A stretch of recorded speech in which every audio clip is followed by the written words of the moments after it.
Michael Bennet, senator from Colorado, is naturally a Denver Broncos fan, but he does have something of a college connection to the New England Patriots. Of your alumni brethren, which is your favorite NFL coach? Well, I'd have to say Bill Belichick. I just wanted to hear you say his name. That's what I'd have to say. As a Denver fan, I wanted to hear you say his name. We're proud of him. I mean, Wesleyan has, not always been known as a football powerhouse. You had two at one point. But somehow he managed to learn something about the game of football while he was there. Bennet got his first taste of politics early in life as a Senate page. What is your most memorable thing? To me, what I remember most, I was a kid. I was really young. I was in high school. I guess the pages are in high school.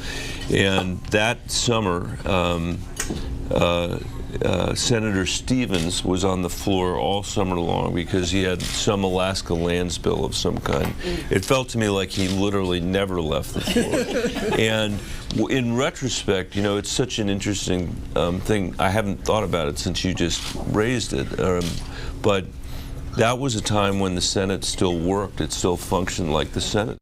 He says his love of country was shaped by his mother and grandparents who survived the Holocaust. I'm Jewish myself, and I wonder what, if any, traditions from your mom's background have come through into your own family, and how her history impacts your life. So my mom's name is Suzanne Kledgman, and she and her parents, John and Helena Kledgman, Jakob and Helena Kledgman, were living in Warsaw before the war. That's where they were from. And my grandfather had a big family. And when they got warned that the Nazis were coming, they were art dealers. They had a small art gallery in Warsaw. And they were warned that the Nazis were coming, and they were... And my grandfather wouldn't leave because he didn't want to leave the family behind. And in the end, they were all killed except for my mom, her parents, and an aunt. And my mom was sent out to the country and lived with a nurse in the suburbs of Warsaw. And my grandmother was taken in by a group of nuns. And actually, until I was in my 20s, to answer your question directly, the family history was that she was Catholic, because that happened to so many people. And then my grandfather hid underneath in a candy factory in Warsaw. Anyway, miraculously, they survived, and at the end of the war, they came back together. They rebuilt their shattered lives in this country, and what I would say about them is that you could tell this deeply terrible thing had happened to them, and they had the worst of things that humans could do to other humans had happened to them.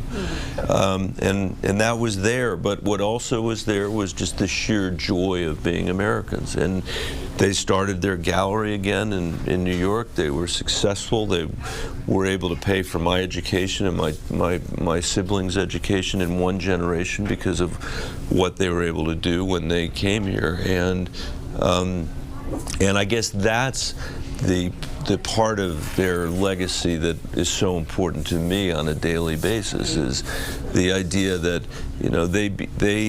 they left it behind. They left the religious stuff behind because of what had happened to them. They left the experiences behind, and all they wanted to do was be Americans.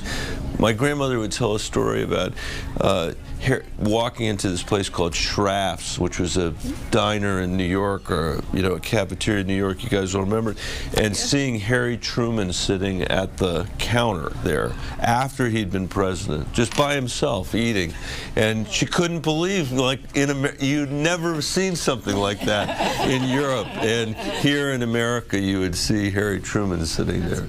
Early experience working as an attorney on major financial deals helped Bennet navigate difficult times as superintendent of schools in Denver.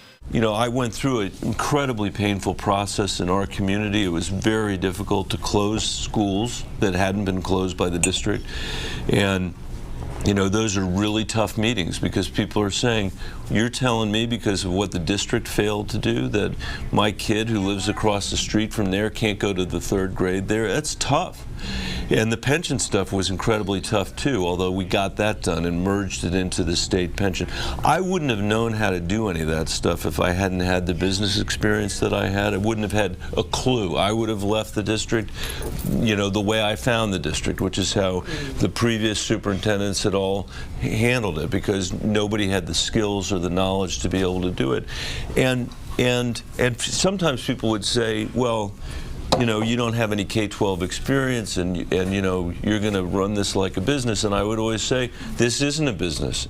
A married father of 3 daughters, Bennett says a favorite family pastime is to poke fun at Senator Dad. Some of you may remember that moment when I had a little bit of a conversation with Ted Cruz on the floor of the Senate. I don't know if you saw that, but Ted accused me of yelling at him, and then I said I wasn't yelling, but that I was yelling, and and my daughter, Caroline, who was a freshman in college at the time, this thing came on the TV, and she and her roommates were watching it, and she said, I was starting into him, and she said, uh-oh, I've heard that voice before. And they have this, you know, when they see these headlines that describe mild-mannered Michael Bennett, those are the ones where they circle it and send it to each other. She was, when I went back there to talk to him about whether I should run for president, she was the one that was most enthusiastic about it, the 15-year-old. And it shocked me a little bit because